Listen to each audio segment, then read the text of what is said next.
The city was still humming when Bradley Whitford stumbled out of the black Mercedes, the collar of his shirt undone, a faint trace of Harper Vale's perfume clinging to him like guilt that refused to wash away. Manhattan's skyline shimmered behind him, a perfect picture of success. He had spent the entire night at the Ritz-Carlton penthouse suite, drowning in champagne, ego, and the soft lies of a woman who told him exactly what he wanted to hear. To him, it was just another night. To Lena Whitford, his wife of 6 years, it was the night that broke something no one had seen but everyone would feel. Bradley pushed open the door of their Park Avenue condo, ready to rehearse some half-hearted excuse about late meetings and urgent investors. He expected Lena to be sitting on the sofa, curled up with her Kindle, waiting for him the way she always did, quietly, patiently, painfully loyal. But the condo was silent. Too silent. The lights were off. The faint scent of lavender, Lena's favorite, was gone. The hum of the dishwasher she usually ran before bed was absent. Even the framed sketches she had lovingly placed on the wall had vanished, leaving pale rectangles behind like ghosts of a life erased. "Lena?" he called, laughing under his breath, assuming she was giving him one of her rare moments of stubbornness. "Come on, babe. Don't be dramatic." His voice echoed back at him, empty, unfamiliar. He walked into the kitchen, expecting at least a note accusing him of something he could deny. But instead, on the marble counter, placed deliberately beside the Mont Blanc pen he had given her on their first anniversary, was a single envelope. His name. Her handwriting. Nothing else. He opened it with a smirk that froze halfway through. Inside, there wasn't rage. There wasn't pleading. There wasn't pain. There was only a single sentence. "I deserve a life you can no longer give, so I'm taking mine back." Bradley's throat tightened as the room began to tilt. He rushed through the condo, the closet, empty, her desk drawers, bare, her MacBook, gone. Even the small cactus she kept by the window was missing. Lena Whitford had vanished. Not like a wounded woman, but like someone who had already planned her escape long before he realized she needed one. For the first time in years, Bradley felt something that clawed through his chest and stole the air from his lungs. Fear. Real fear. Because Lena wasn't supposed to leave. She wasn't supposed to disappear. And she definitely wasn't supposed to be strong enough to walk away from him. But she had. And by the time he understood what that meant, it was already far, far too late. For years, Bradley Whitford believed his life was unshakable.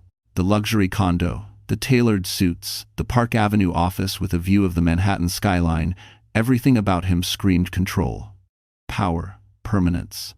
And at the center of that illusion stood Lena Whitford, the quiet architect he'd molded into the perfect accessory. Someone who would never leave. Someone who didn't fight back. Someone he could always return to, no matter what lies he fed her.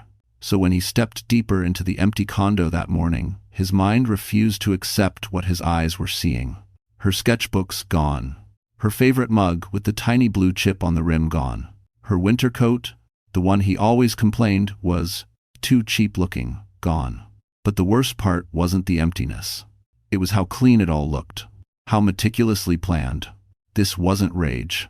This wasn't impulse. This was strategy. And Bradley had no idea Lena possessed strategy. He marched into the bedroom, yanking open the drawers. Empty. He checked the bathroom cabinets. Empty. Even the shelf where she kept her worn copy of Women Who Run with the Wolves had been wiped clean. She wouldn't, he muttered. She couldn't. But she did. A cold spike of panic stabbed through him. He pulled out his phone, dialing her number, straight to voicemail. He called again. Voicemail. Again. Voicemail. The illusion was cracking faster than he could glue it together. Then something twisted even deeper in his gut, the realization that he didn't just lose his wife. He lost his audience. Lena had been the quiet proof that he was the kind of man who deserved loyalty, who inspired trust, who built stability. Without her, what was he? A man who cheated, a man who lied, a man who couldn't keep the one person who ever truly believed in him. His breath grew uneven as he stumbled toward her desk, her temporary workspace wedged near the window. She always sat there late at night drafting designs, even after long days of being dismissed by him. On the desk lay only one thing he hadn't noticed earlier, a key. Her house key, left behind like a gravestone. Bradley stared at it, the truth sinking into him like water flooding a sinking ship. Lena wasn't coming back. And for the first time in his carefully curated life, he wasn't the one in control anymore. Long before the empty condo and the haunting silence, the cracks in Lena Whitford's marriage had been forming quietly, too quietly for anyone but her to notice. The world saw Bradley Whitford as a polished success story, the kind of man who shook hands on Wall Street and sealed deals with a Mont Blanc pen. But behind closed doors, the polished veneer was thinner than glass. It began subtly. The small dismissals. The quiet insults disguised as jokes. The way he'd look at her sketches and say, "Cute." But real architects don't design like that. Lena swallowed every comment, every sigh, every moment of belittlement because she believed marriage required patience, that love meant endurance, and that eventually he would see her. But he never did. The more successful Bradley became at Whitford and Cole Developments, the more invisible she became. He'd breeze through the door at midnight, tossing his jacket on the chair, muttering about idiot employees while never asking how her day was. When she tried to talk about a potential job opportunity, he didn't even lift his eyes from his MacBook. "Why bother? You're better off staying where you are. My contacts got you that job anyway." Except they didn't. Lena had earned everything she had, just not in his eyes. Then came the nights out. The vague explanations. The shift in his scent, once familiar, now tainted with a perfume that wasn't hers. The late meetings that never ended. The weekends with clients. She knew. Long before she had proof, she knew. But the final blow wasn't the perfume, or the lies, or the loneliness. It happened at a corporate event 3 months before she left him. Lena had shown Bradley a small model she'd been working on for weeks, a redesigned concept for a community center in Brooklyn. Her eyes shone with hope as she waited for him to say something, anything, that acknowledged her talent. Bradley glanced at it for 3 seconds before laughing softly.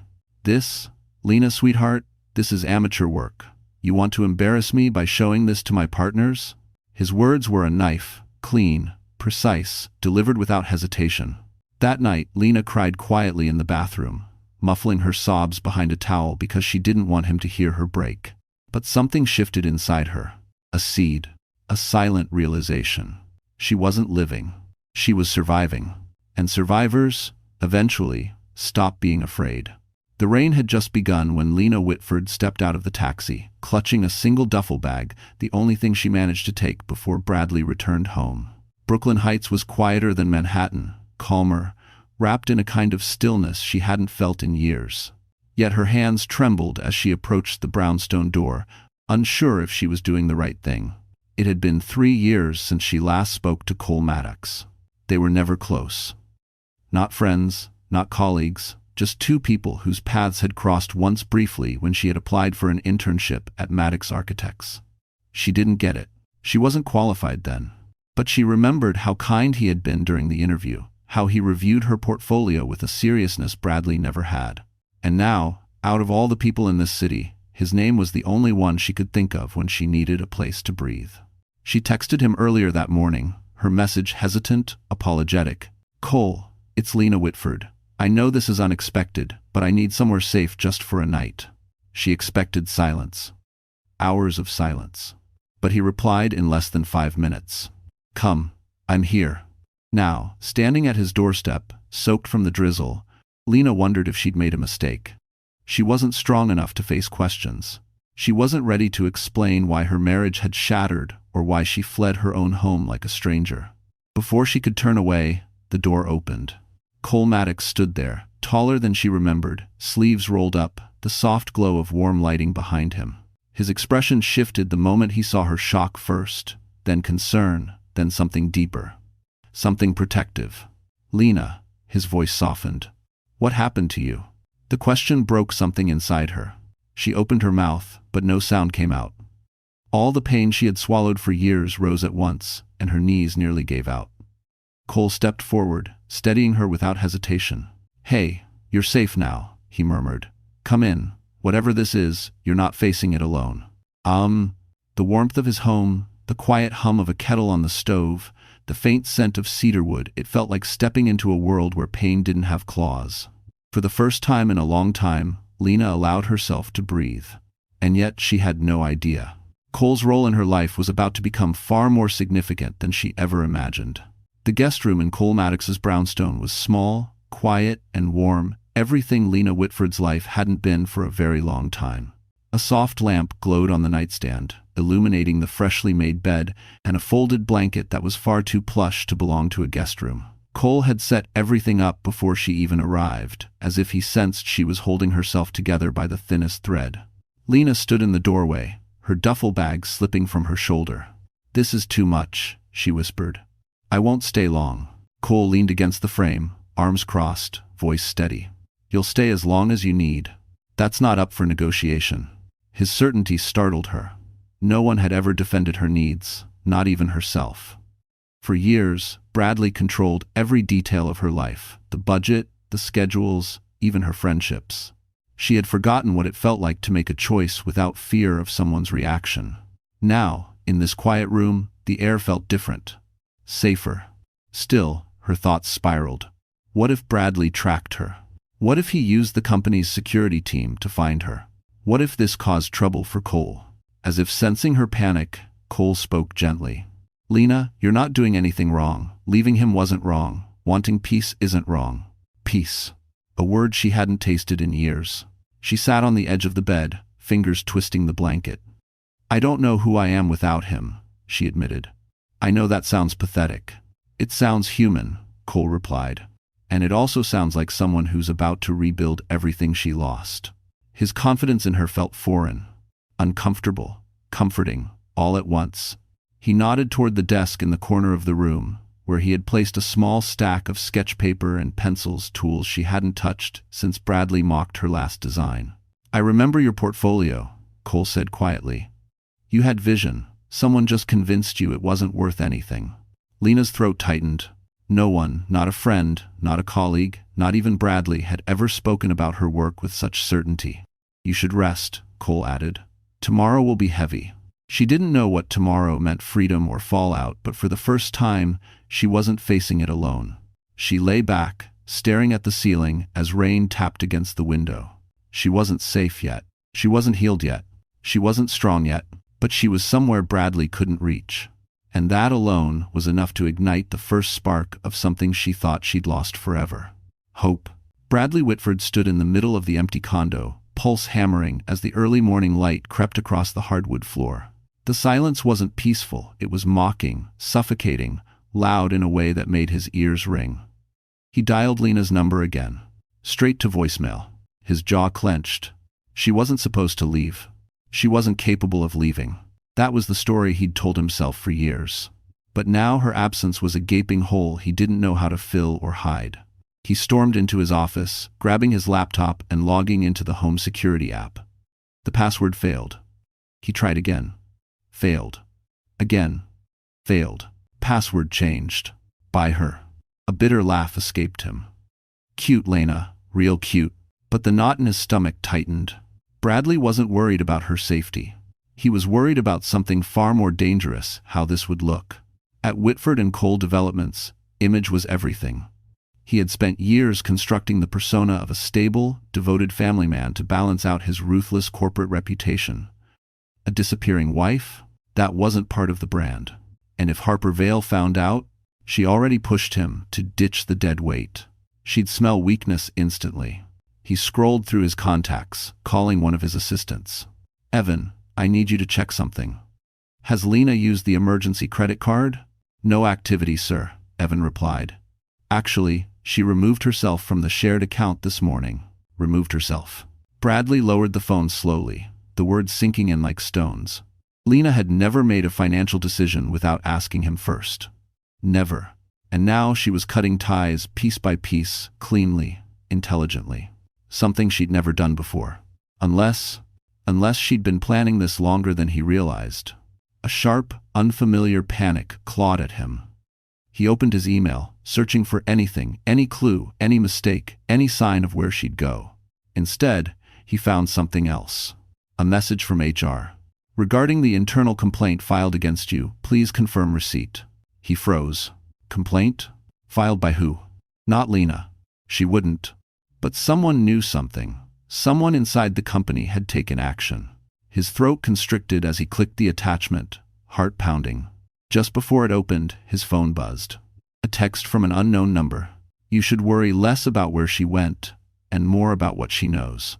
Bradley felt the blood drain from his face. Someone else was involved. Someone who wanted him afraid. The next morning, Lena sat inside a small Starbucks tucked between two brownstones in Brooklyn Heights, hands wrapped tightly around a paper cup she'd barely sipped from. The world outside moved effortlessly. Dog walkers, joggers, couples chatting over breakfast. Normal lives. Lives that didn't feel like they were collapsing. Her own chest felt hollow, as if everything inside her had been scooped out. She had slept, but restlessly. Every time she drifted off, she jolted awake with the same fear. What if Bradley finds me? What if he shows up at the door? What if Cole regrets helping me? Her phone buzzed. She flinched. A message from an unknown number. You're doing the right thing. Keep going. She swallowed hard. Another message? Another person watching her life crumble from the outside? Her pulse quickened as she shoved the phone into her coat pocket. She didn't need more uncertainty. She needed something solid, anything to anchor her. She reached for the book she had grabbed on impulse near the doorway, a worn paperback titled Women Who Run with the Wolves. She'd seen it on display before, but never thought to read it. Today, for reasons she couldn't explain, she bought it. Her hands trembled as she flipped through the pages, stopping at a highlighted sentence. A woman must nurture her instincts, or she will starve. Something inside her broke quietly, painfully. A tear slid down her cheek, then another. She didn't sob, she didn't wail. She simply unraveled. The kind of unraveling that only happens when someone has held themselves together for far too long. Her breath hitched. A barista noticed her shaking and approached gently. Are you okay, ma'am? Lena nodded quickly, wiping her face. I'm fine, just rough morning. The barista gave her a sympathetic smile and walked away, leaving Lena with her unraveling. She closed the book and pressed her forehead against her hands. I can't do this, she whispered. I don't know how to start over. End quote. But the moment the words escaped her lips, she felt someone pull the empty chair across from her. She looked up, eyes red, breath uneven. Cole Maddox sat down, setting a fresh cup of coffee in front of her. You don't have to know how, he said softly. You just need someone to remind you that you can. Her throat tightened as he leaned forward, gaze steady. And Lena, you can. For the first time that day, she believed him, even if only for a second. As Cole walked Lena back toward his brownstone, the morning sun filtered through the narrow Brooklyn streets, casting soft gold on the wet pavement. The world looked calmer than she felt. Her heartbeat hadn't settled since the Starbucks incident, crying in front of strangers, receiving messages from unknown numbers, and now feeling as if eyes were trailing her everywhere she went. Cole kept a careful distance, close enough to steady her if she faltered but far enough to not overwhelm her. She appreciated that more than she could explain. You didn't have to leave work for me, she murmured. I didn't, he replied. I was already out. And I check in on people I care about. The word care made her chest tighten. No one had cared about her needs, not genuinely, for years. When they reached the brownstone, Cole unlocked the door while Lena wiped her palms on her jeans, trying to calm the unease creeping up her spine. Something felt wrong, like a presence she couldn't see but could sense hovering nearby. They stepped inside. Cole walked toward the kitchen. I'll make lunch. You can rest upstairs. Lena nodded and headed toward the staircase, but froze. The front doormat was slightly crooked. She hadn't noticed it when they left. Cole was meticulous. He wouldn't leave it like that. Someone had moved it. Her breath caught. Cole? She called softly. He poked his head out. Yeah? Did you move the doormat? He frowned. No. Why? Before she could answer, a faint clicking sound echoed from downstairs, a soft metallic tap, like someone testing a lock or stepping on something they shouldn't. Cole's expression shifted instantly. Get behind me, he said quietly. He moved with controlled precision, checking the hallway, then the living room. Lena stayed in the entryway, pulse racing. Then Cole stepped back into sight, jaw tight. Someone was here. Her stomach dropped. Bradley? I don't know. But someone unlocked the downstairs maintenance entrance. It wasn't forced. His voice lowered. Which means they had access. Lena's throat tightened. Bradley had people, connections, keys made without her knowledge. Why would he? To scare you, Cole said. Control you. Her knees weakened. All the progress she'd made this morning felt like it shattered in seconds. Cole stepped closer, steady, firm. "You're not going back there. Not now, not ever." End quote. But before she could respond, her phone buzzed. Another unknown number. This time, the message read, "You can hide in Brooklyn, Lena. But you know I always find what's mine." Her breath stopped cold. Bradley Whitford sat in the back of a black SUV cruising down Park Avenue, fingers drumming violently against the leather seat. His hair was disheveled, tie loosened, eyes burning with a fury he hadn't felt in years. The text he'd sent Lena, "You know I always find what's mine," should have restored his sense of control. It didn't. If anything, the silence that followed made him even more unhinged. "She thinks she can just disappear," he muttered. "After everything I've given her?" Evan, his assistant in the passenger seat, glanced nervously at him. "Sir, tracking her isn't exactly legal. The board will thank me when this embarrassment is handled," Bradley snapped. "Find out who she's with." Someone helped her leave. He wasn't wrong. He just didn't realize how close he already was to the truth. Meanwhile, in Brooklyn, Lena sat on the edge of Cole's couch, gripping the phone so tightly her knuckles whitened. The message replayed in her mind on a loop, each word digging deeper into her skin. Mine. His favorite word. His favorite weapon. Cole paced in front of her, jaw clenched so hard she could see the muscle ticking beneath the skin. "He's escalating," Cole said. "This isn't just anger. This is obsession." Lena swallowed hard. "He never cared this much when I was home." "Because he wasn't losing anything," Cole replied. "Control is the only thing that mattered to him." He knelt in front of her, then not close, but close enough for her to feel grounded. "Lena, you need to understand something. Men like Bradley don't chase love, they chase ownership." Her eyes burned, but she refused to cry again. Not in front of Cole. Not after everything he'd already done for her. "What do I do?" she whispered. "You stay here," Cole said, "and you let me help you, fully, not halfway." She looked away. "I don't want to drag you into this." "You didn't drag me." His voice softened. "I stepped in." Before she could respond, Cole's phone buzzed. He stood and checked the screen only for his expression to darken. "It's a security alert from my office," he said quietly. "Someone tried accessing the building using a forged ID." Lena's breath caught. "Bradley?" Cole didn't answer. He didn't need to, because the message that popped up seconds later on Lena's phone said everything. "If you won't come home, I'll come get you myself." Her blood ran cold.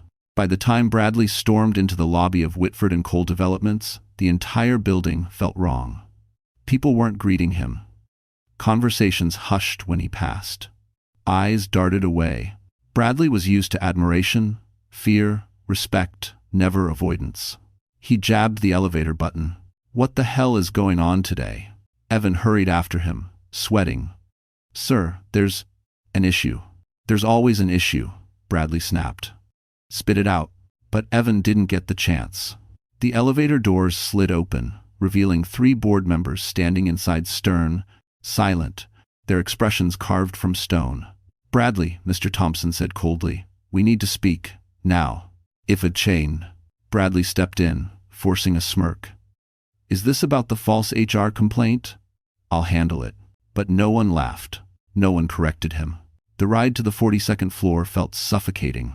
Inside the executive conference room, a stack of documents lay on the table. Thompson slid them toward him. "We received an anonymous packet," he said.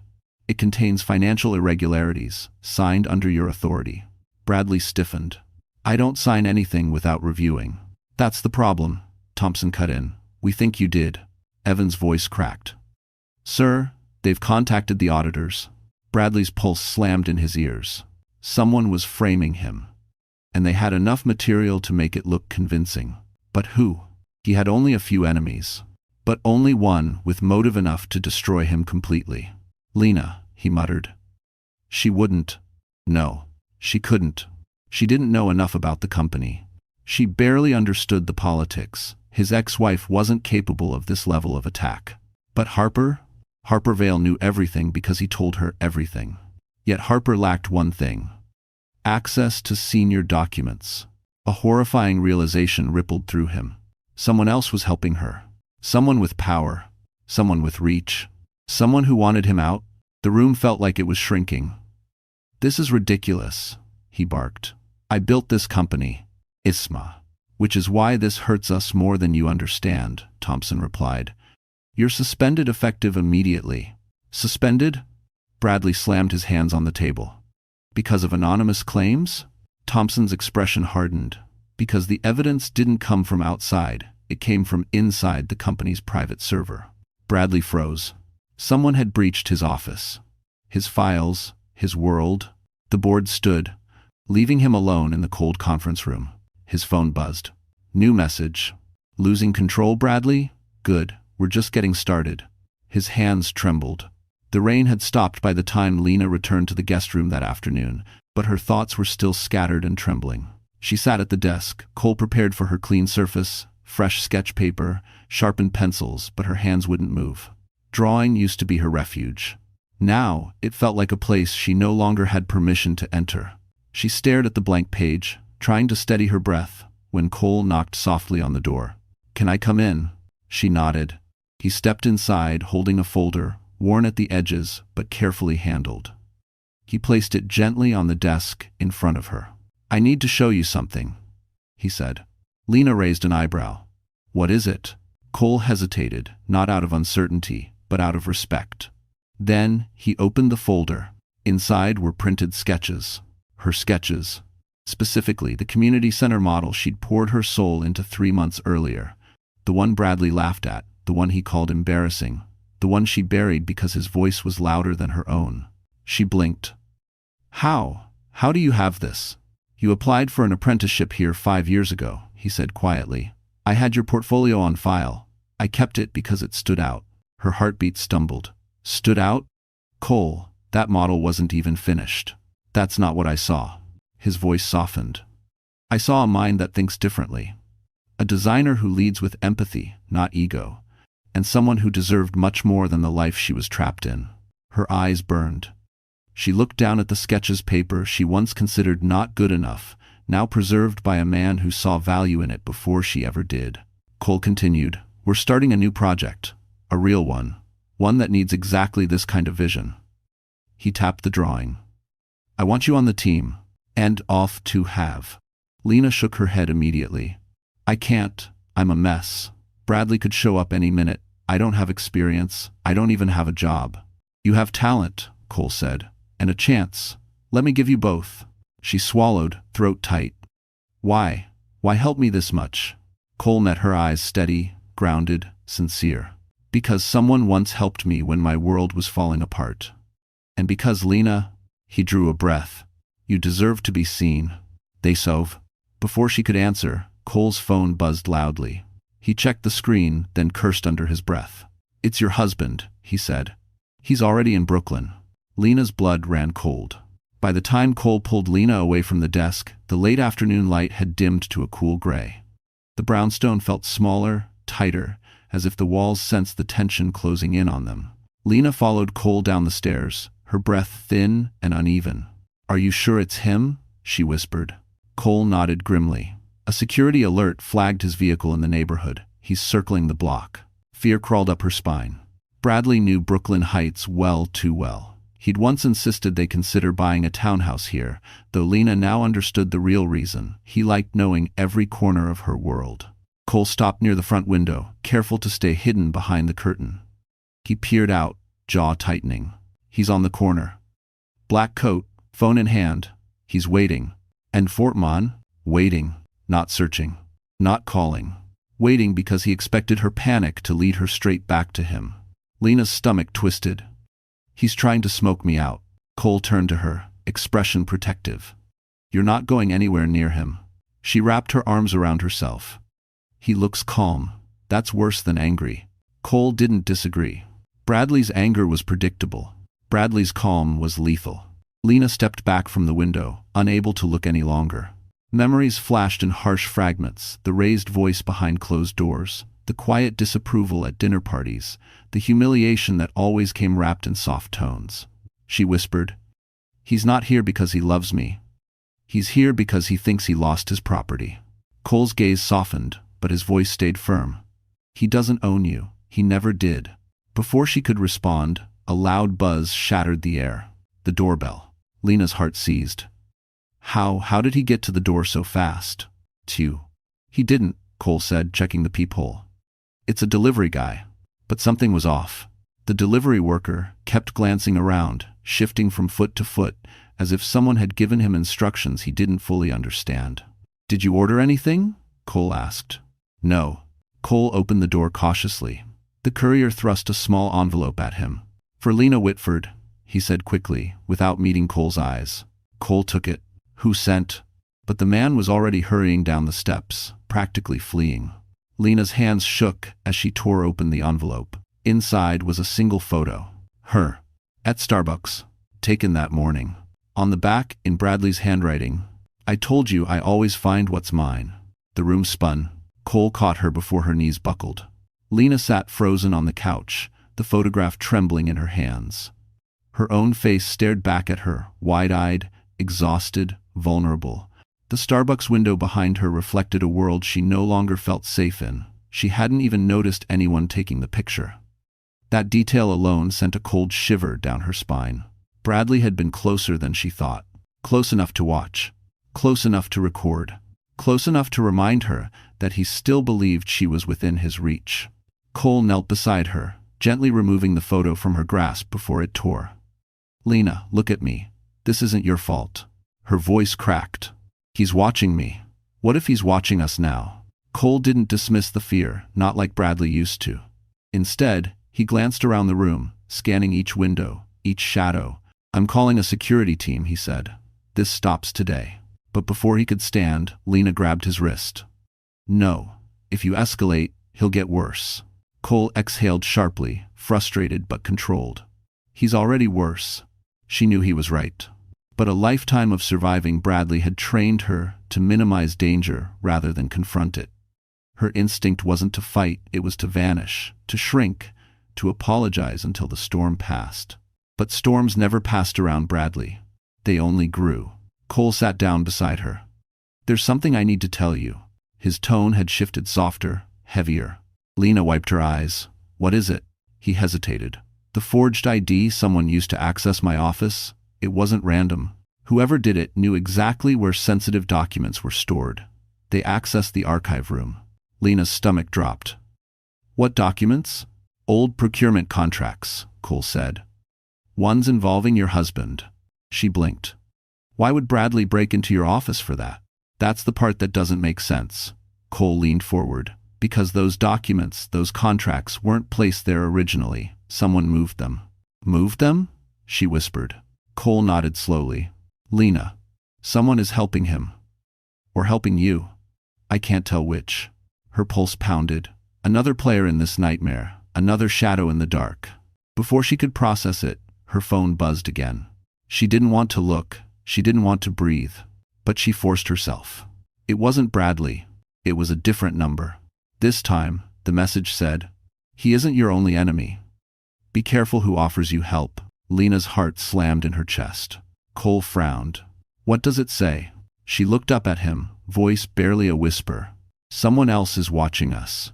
The warning message echoed in Lena's mind, long after the phone dimmed. He isn't your only enemy. Be careful who offers you help.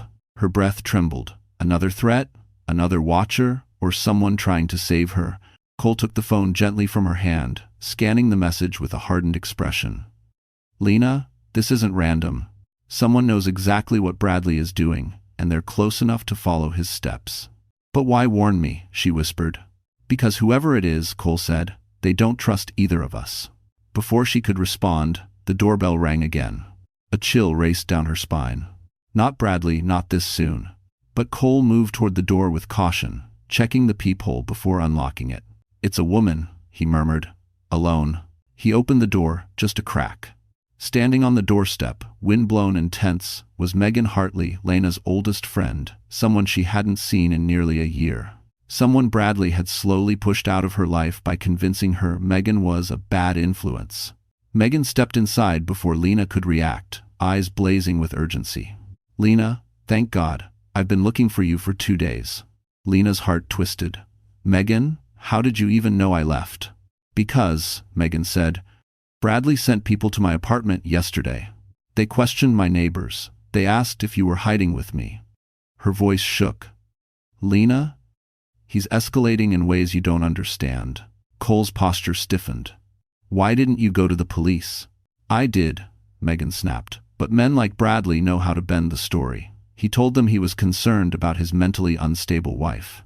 Lena felt the air leave her lungs. He said that? Over and over, Megan said. He's setting the narrative in case anything happens to you. Does know. Cole exchanged a grim look with Lena. Bradley was building a defense before committing an offense. Megan stepped closer, lowering her voice. Lena, there's something else, something you need to know. Her hands trembled as she slipped a USB drive from her coat pocket. This is from someone inside Bradley's company. They didn't give a name, just said you needed it before Bradley destroyed it. She pressed it into Lena's palm. They said it proves he's been hiding things for years. And 73. Cole's eyes narrowed. Who gave you this? Megan swallowed. I don't know. But they were terrified. They said helping you could get them fired, or worse. Lena stared at the USB, pulse racing. A second ally? A second enemy? Or both? Before she could speak, Cole's phone vibrated. He looked at the screen, then at Lena. It's Bradley. Lena froze. Cole stared at the screen for a long, tense second before turning it toward Lena. Bradley Whitford, incoming call. The name alone made her pulse spike. Her throat tightened, breath thinning. For years she had answered every call out of duty, out of fear, out of the hope that he might someday soften. But now, standing in Cole's living room with Megan nearby and a USB drive burning a hole in her palm, something inside her shifted. She didn't reach for the phone. Cole answered it instead. Bradley, he said, voice calm but edged. This isn't a good time. One ovation, he said, brazzed. On the other side, Bradley's voice came sharp, cold, and steady, his dangerous tone. Put my wife on the phone. Now. Cole didn't flinch. She's not your property. There was a long pause, then a dark, humorless laugh. Cole Maddox, Bradley said slowly, you really think you understand what's happening here? I understand you've crossed the line, Cole replied. No, Bradley snapped. She crossed it when she walked out on me. You have no idea what she's capable of. End quote. Lena felt her stomach twist. Bradley had always weaponized her silence, used it as evidence she was weak. Hearing him twist reality again made her fists clench. Cole kept his voice steady. What I know is this, she's safe. And she's not coming back. Silence. A dangerous silence. Then Bradley spoke again, lower than before. She will come back. One way or another. I'm giving her a chance to make this easy. Lena felt her knees weaken. That wasn't a threat. That was a promise of escalation. Megan stepped closer, whispering, hang up, don't give him space.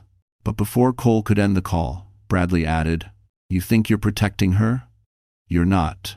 She's ruined more than you know, and when everything collapses, she'll have no one left to hide behind. Cole's jaw tightened. We're done here.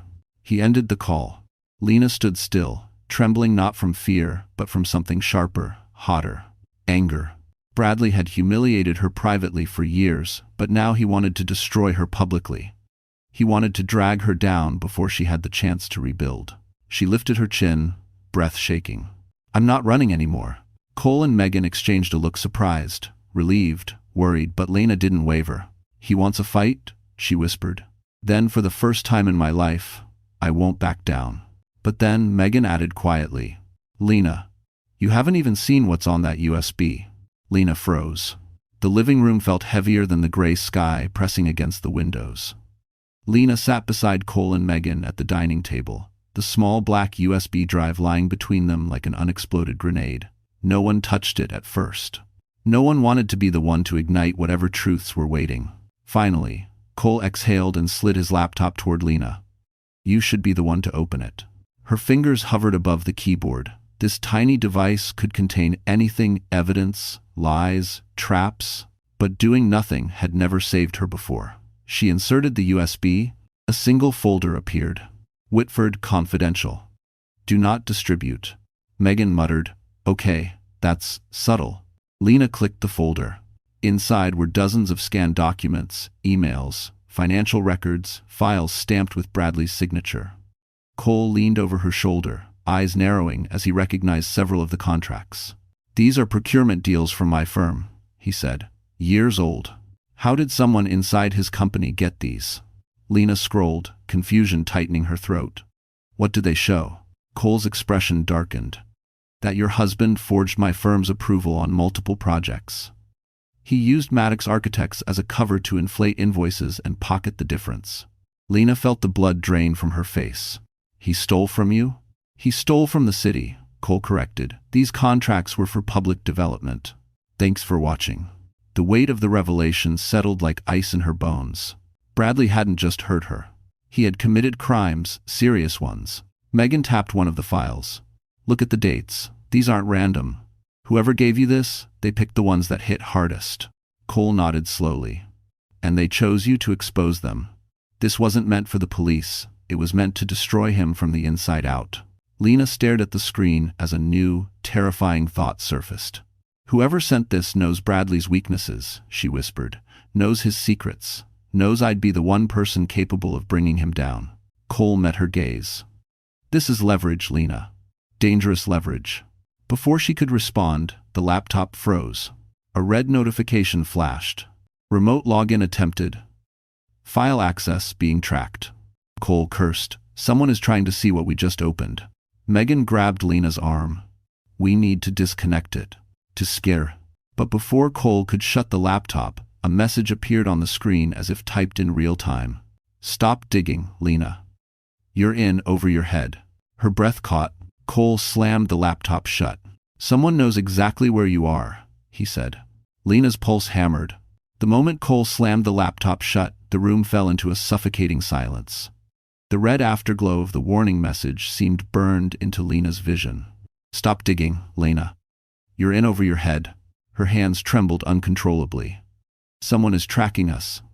Someone who had access to those files." Megan paced the living room, running a hand through her hair. "This isn't Bradley.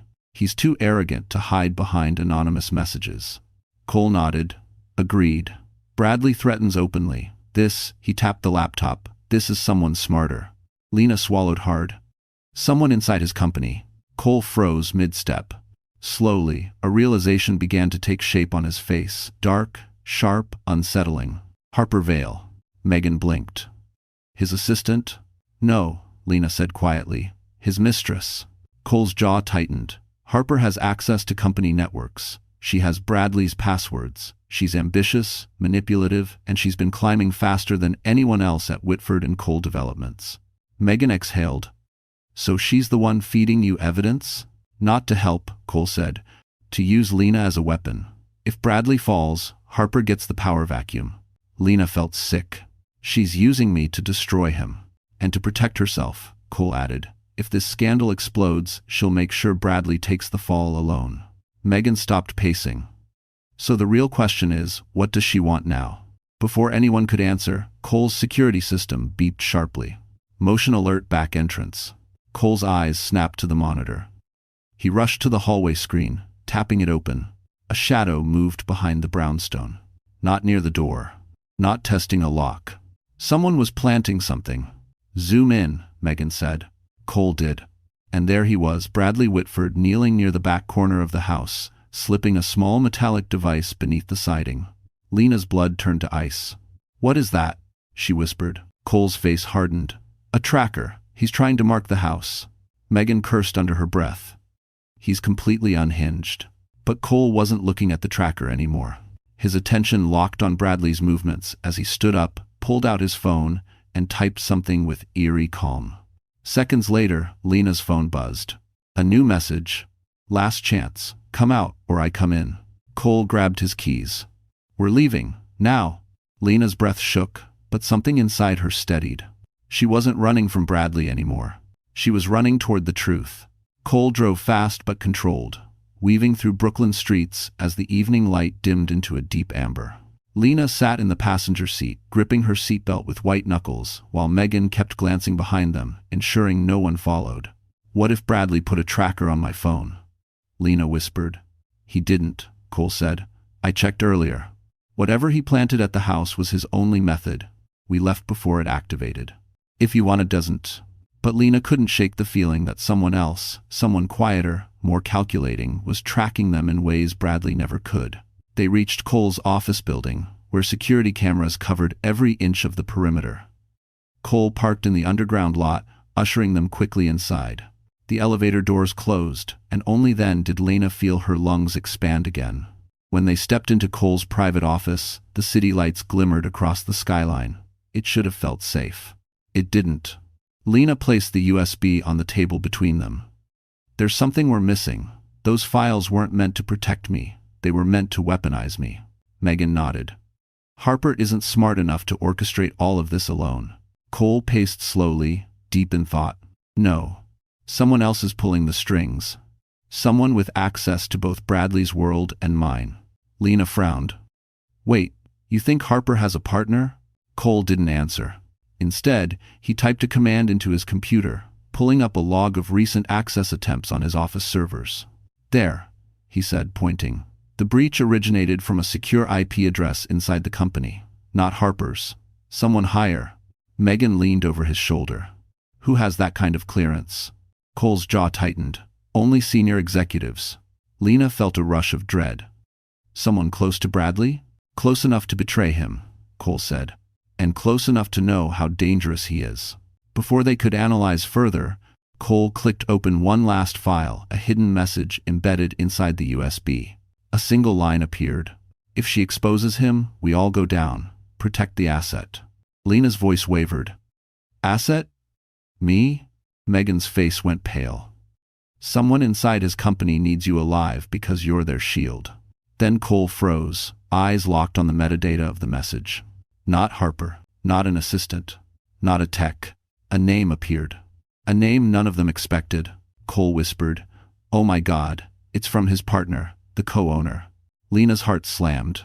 "You mean Whitford and Cole?" Cole nodded slowly. "Yes, Cole, but not me." Cole's face drained of color as he stared at the name glowing on the screen. Not Harper. Not a junior executive. Not a tech specialist hiding behind anonymity. The signature embedded in the metadata belonged to Nathan Cole. Lena blinked. "Wait, Cole, isn't that—" "My brother," Cole said quietly. "My older brother." Megan gasped. Lena's breath caught. Nathan Cole, the silent partner, the investor behind half the firm's early projects, the man who never appeared in photographs and rarely attended board meetings. A ghost in expensive suits. A name whispered more than spoken. "He's been funding Whitford and Cole developments for years," Cole continued. "I knew he invested, but not that he was tied to Bradley at this level." In 14. Lena swallowed hard. "So he's the one helping Harper?" "No," Cole corrected. "He's the one Harper answers to." A chill rippled through the room. Cole clicked deeper into the hidden directory. Documents unfolded, emails between Nathan and Harper, encrypted messages discussing leverage, vulnerability, exposure. Megan leaned forward. This wasn't about helping Lena escape. This was about weakening Bradley. "And using Lena," Cole added grimly, "as the pressure point. If I do now." Lena stared at the screen, voice barely audible. "But why me?" Cole exhaled slowly. "Because you're the only person Bradley underestimates, the only one he wouldn't expect to hold evidence capable of destroying him." Megan shook her head. "But Nathan, what does he gain?" Cole hesitated. "Control. Full control of the development empire. If Bradley falls, Nathan becomes the sole power behind the company." Lena felt nauseous. "So I'm a pawn." "You were," Cole said firmly. "Until now." "I'm a thing." Before Lena could respond, Cole's desk phone rang. The room tensed. He answered. "This is Cole." A calm, collected voice filled the speaker, velvet smooth, unnervingly polite. "Little brother," the voice said, "I hear you found my gift." Cole stiffened. "Nathan." Lena felt ice crawl beneath her skin. Nathan continued, tone disturbingly gentle. "Don't misunderstand. I never intended harm to come to Lena. She's simply efficient leverage." Cole clenched his jaw. "Leave her out of your games." "That would require Bradley to behave," Nathan replied. "And given his current emotional volatility, I doubt he's capable." Lena stepped closer to the phone. "What do you want from me?" A small pause then. "To make a choice. I can end Bradley's reach tonight, wipe him from the board, but I need something from you in return." Cole's eyes widened. "Lena, don't." Nathan's voice darkened. "Your silence, permanently. Walk away from exposing the contracts, and Bradley disappears from your life forever." Lena felt her world tilt. Lena stood in Cole's office, staring at the speakerphone as Nathan Cole's offer settled over her like thick smoke. Stay silent, and Bradley disappears.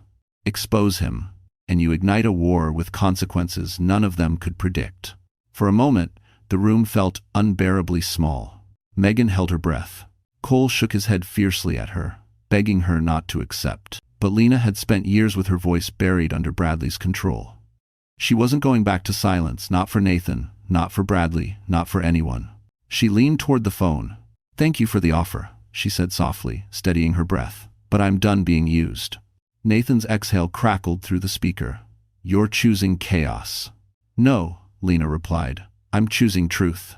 And she ended the call. Cole stared at her, half terrified, half in awe. "This decision, it changes everything." "I know," Lena whispered. "That's why I made it."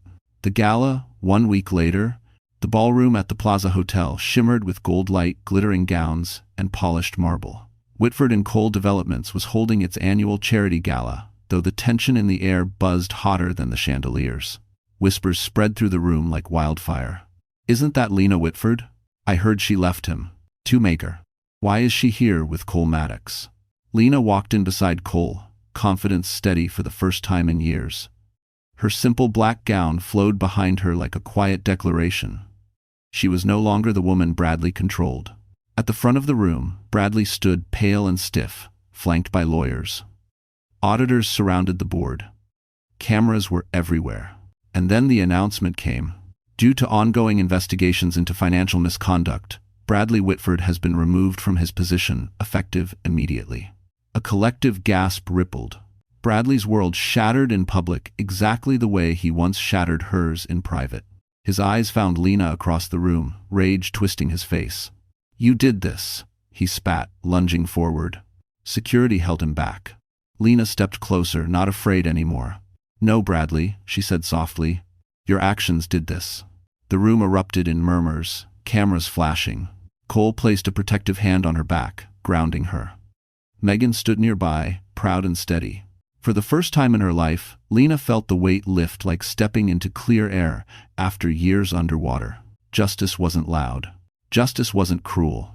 Justice was simply balanced. Later that night, on the terrace overlooking Manhattan's skyline, Cole turned to her. "You changed everything," he said. She smiled, tears soft and warm. "No, I just stopped letting everything change me." Cole hesitated, then offered his hand not as a savior but as an equal. "Lena, would you let me be part of your new beginning?" She took his hand. "Yes." And just like that, our story comes to a close. If you're still here with us right now, my friend, then something in Lena's journey must have touched your heart in its own quiet way. Maybe it reminded you of your own strength. Maybe it whispered a truth you needed to hear. Or maybe, just maybe, it showed you that no matter how dark a season feels, you are never truly stuck. The Stoics said, "The obstacle is the way." And Lena lived that truth. She didn't escape her pain, she transformed through it. Marcus Aurelius reminds us, "You have power over your mind, not outside events." Healing begins the moment we claim that power back. When Lena chose courage instead of fear, truth instead of silence, she stepped into a life that finally belonged to her. And maybe that's your reminder tonight. You are allowed to start again. You are allowed to choose yourself. You are allowed to walk away from what tries to break you. If this story reached you, if it made you feel seen, or stronger, or simply less alone, go ahead and like this video. Share it with someone who might need it, and subscribe so you don't miss the next journey we walk together. We're here with you, always. This story is a work of fiction created solely for entertainment and emotional reflection. All characters, events, and situations are fictional and not based on real individuals or real-world incidents. Any resemblance to actual people or events is purely coincidental. The narrative is designed to explore themes of resilience, personal growth, and emotional healing, and should not be interpreted as factual reporting or real-life testimony. Our intention is to inspire viewers through storytelling, not to present real allegations or depict actual misconduct. Please remember that the lessons shared here are symbolic, meant to encourage strength and self-worth in a general sense. Thank you for watching and supporting this channel. Your understanding helps us continue creating meaningful fictional stories that resonate with audiences around the world.